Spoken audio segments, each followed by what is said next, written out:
大家好，歡迎返嚟講鬼夜話，我係盧思發。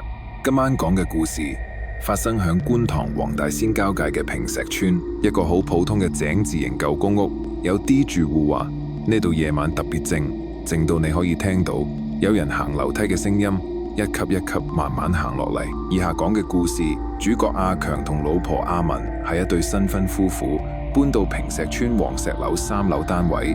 佢哋以為係上籤，點知入咗狼穴。響未開始故事之前，希望大家可以訂閱我嘅講鬼夜話頻道，俾個 like 支持一下我哋，同埋可以分享俾其他人。阿強係做運輸，成日都係夜晚返工，朝早先至收工，間唔中可以半夜收工。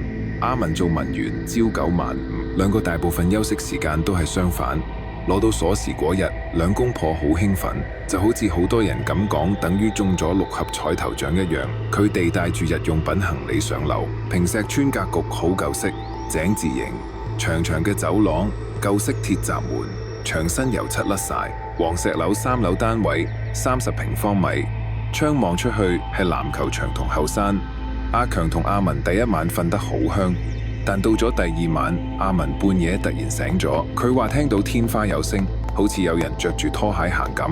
由4樓走廊開始，一級一級行落嚟，經過3樓、2樓、1樓，最後響佢哋門口停咗，靜咗好耐。阿強笑佢神經衰弱，叫佢快啲瞓。第3晚，腳步聲又嚟，今次唔單止天花，仲有走廊盡頭嘅鐵閘聲，好似有人推門。阿文用手機電筒照出門外面。外面黑漆漆，一個人都冇，但係腳步聲越嚟越近，由遠處走廊行到門口，停咗3分鐘，然後慢慢走返上樓。兩公婆開始唔安樂。第2日走去問鄰居，隔離住咗位70幾歲嘅阿婆，住咗坪石邨20年。聽完佢哋發生嘅怪事之後，就搖頭講：你哋住黃石樓3樓㗎？係啊，以前4樓有個女仔喺呢度跳咗落去，成條屍都碎晒，認唔出個樣啊！阿婆跟住再講，響1968年文化大革命時期，坪石邨仲係徙置屋邨，有個18歲女仔叫阿玲，同男朋友拍拖，男方去咗英國讀書之後就斷咗聯絡。阿玲日日響樓梯坐到天光，嗌到眼都腫晒。有一晚佢失咗蹤，第2朝早發現屍體響後山籃球場，頭骨碎裂，面部完全認唔出。警察話係跳樓自殺，但屍體腐爛得好快，3日內就火化咗。之後黃石樓4樓就空咗好耐，冇人敢住。但夜晚腳步聲從來都未停過，由4樓行落1樓，再行返上去。阿強半信半疑，但到第4晚怪事升級。佢嗰日夜晚返工，早咗收工，返到屋企已經係凌晨1點左右。阿文響廳好驚咁講：你唔信我聽到腳步聲，我錄低咗。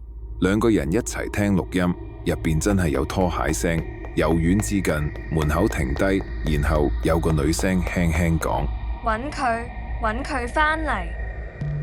阿強聽完面都青嚟，第2朝早即刻請假去坪石邨管理處查記錄。管理處阿叔翻查舊檔案，的確響1968年有宗跳樓案，死者叫李玲，住黃石樓4樓，夜晚11點幾，腳步聲又嚟，今次行得好急，拖鞋聲直行到門口，門鎖竟然咔咔咁轉動，好似想開門一樣。阿文好驚，佢嚇到攬實阿強。當時門鎖已經鎖緊，因為開唔到門嘅關係，所以外面嘅聲音就停咗。突然廁所傳嚟水滴聲，滴滴滴。阿文衝入廁所望下，發現洗手盆水龍頭冇關，水流得好慢。於是乎佢伸手去扭，抬頭望鏡，突然鏡入邊嘅自己眼耳口鼻咩嘢都冇，只有一個無面嘅望實佢。阿文尖叫一聲，當場嚇到跌低響地，鏡面突然啪一聲裂開，裂痕形成一個笑臉形狀。阿強聽到太太尖叫之後，即刻衝入廁所，見到老婆面青，手指甲插入肉裏邊。兩公婆當晚嚇到，即刻打包走人去茶餐廳過夜。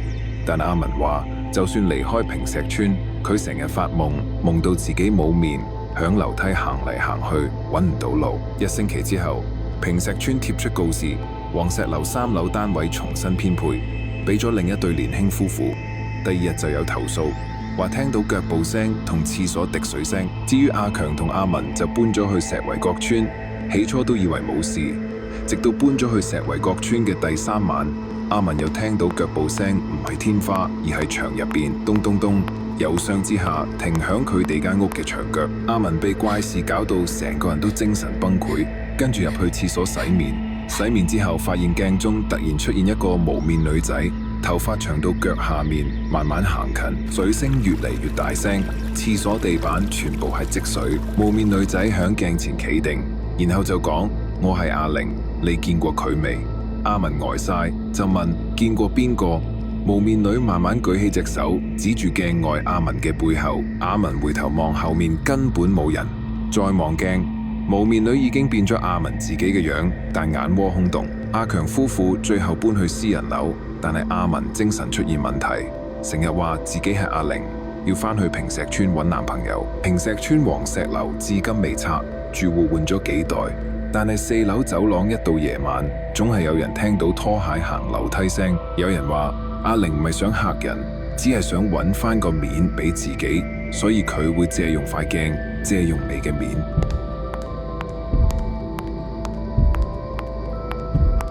如果你係住緊舊公屋，下次夜晚洗面，記住唔好抬頭照鏡，因為鏡入邊望返嚟嘅可能唔係你自己。我係老師發，多謝收睇講鬼夜話。